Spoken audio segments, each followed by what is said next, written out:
নমস্কার, আমি সৌগত তন্ত্রজ্যোতিষ মায়াজাল আপনাদেরকে স্বাগত। আজকের প্রাচীন শাস্ত্র থেকে ভূত, প্রেত, জিন, অশুভ শক্তি, দৈত্য, দানব এইসব খারাপ দৃষ্টি থেকে বা এইসব খারাপ থেকে রক্ষা পাওয়ার জন্য প্রাচীন শাস্ত্র থেকে কিছু টোটকা বা কবচের কথা উল্লেখ করছি, যেটি ব্যবহার করলে ভূত, প্রেত, জিন, অশুভ শক্তি থেকে রক্ষা পাওয়া যাবে। তো এই টোটকাগুলো বহুবার পরীক্ষিত এবং এগুলো অত্যন্ত কার্যকরী। এটি ব্যবহার করলে অবশ্যই কাজ পাওয়া যাবে। তো যারা আমার এই ভিডিও প্রথম দেখছেন অবশ্যই একটি লাইক করবেন, চ্যানেলটিকে সাবস্ক্রাইব করবেন এবং শেয়ার করবেন। এবং আজকের আমি টোটকাগুলো বলছি। এখানে রবিবার পুষ্যা নক্ষত্রে শ্বেত আকন্দের শিকড় উত্তোলন করত, তাহা বাহুতে ধারণ করিলে তাহার আর ভূতের ভয় থাকে না। এটি অত্যন্ত কার্যকারী। এটা বহু পৌরাণিক এবং গুরু পরম্পরা এই বিদ্যা চলে আসে। এটি বহুবার পরীক্ষিত, এটি অবশ্যই খুবই কার্যকরী। দ্বিতীয় টোটকাটি হচ্ছে রবিবার পুষ্যা নক্ষত্রে শ্বেতগুঞ্জার মূল উত্তোলন করত, উহা বালকের গলায় লাল সুতার দ্বারায় বান্ধিয়া দিলে ভূতগ্রস্ত দৃষ্টি লাগে না, মানে ভূত প্রেত এইসব অশুভ শক্তি থেকে রক্ষা পাওয়া যায়।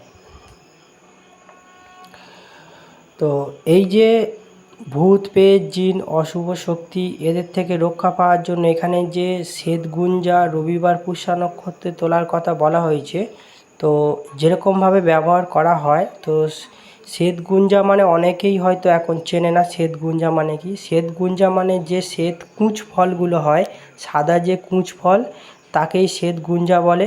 তাই যে শ্বেত কুঁচ ফলের শিকড়, মানে শ্বেত কুঁচ ফল গাছের শিকড় রবিবার পুষ্যা নক্ষত্র সংগ্রহ করে সেটি এর আগে শ্বেত আকন্দ তার সাথেও দিতে পারে, বা শুধু এই শ্বেত কুঁচের শিকড় বা শুধু শ্বেত আকন্দ শিকড়, এগুলো যদি কবজে ভরে ছোট বড় সবাইকে যদি ধারণ করা যায়, তাহলে তার ভূত, প্রেত, জিন, অশুভ শক্তির কোনো ভয় থাকে না, আর ভূত, প্রেত, জিন তার কোনো ক্ষতি করতে পারে না। এবং 3 নম্বর টোটকাটি হচ্ছে জ্যৈষ্ঠা নক্ষত্রে ডালিম বৃক্ষের পরগাছা উত্তোলন করিয়া বালকের কণ্ঠে ধারণ করাইলে ভূতগ্রস্ত দৃষ্টি নিবারণ হইয়া থাকে। তো ডালিম গাছের পরগাছা একটি শক্তিশালী জিনিস, তবে এটি সব ক্ষেত্রে পাওয়া যায় না। তো যদি পাওয়া যায় তো অবশ্যই ব্যবহার করবেন, আর যদি একান্ত না পাওয়া যায় তাহলে এই রবিবার পুষ্যা নক্ষত্রে শ্বেত আকন্দের শিকড় এবং শ্বেত কুঁচের শিকড় পুষ্যা নক্ষত্র তুলে যে কোনো ভূত, প্রেত, জিনগ্রস্ত রোগীর দেওয়া যেতে পারে। এতে তার ভূত, প্রেত, জিন, অশুভ শক্তি থেকে তার রক্ষা অবশ্যই হবে। ভিডিওটি যদি উপকৃত মনে হয় একটি লাইক করবেন, যা নতুন দেখছেন চ্যানেলটিকে সাবস্ক্রাইব করবেন এবং শেয়ার করবেন। ভিডিওটি দেখার জন্য আপনাদেরকে অসংখ্য ধন্যবাদ।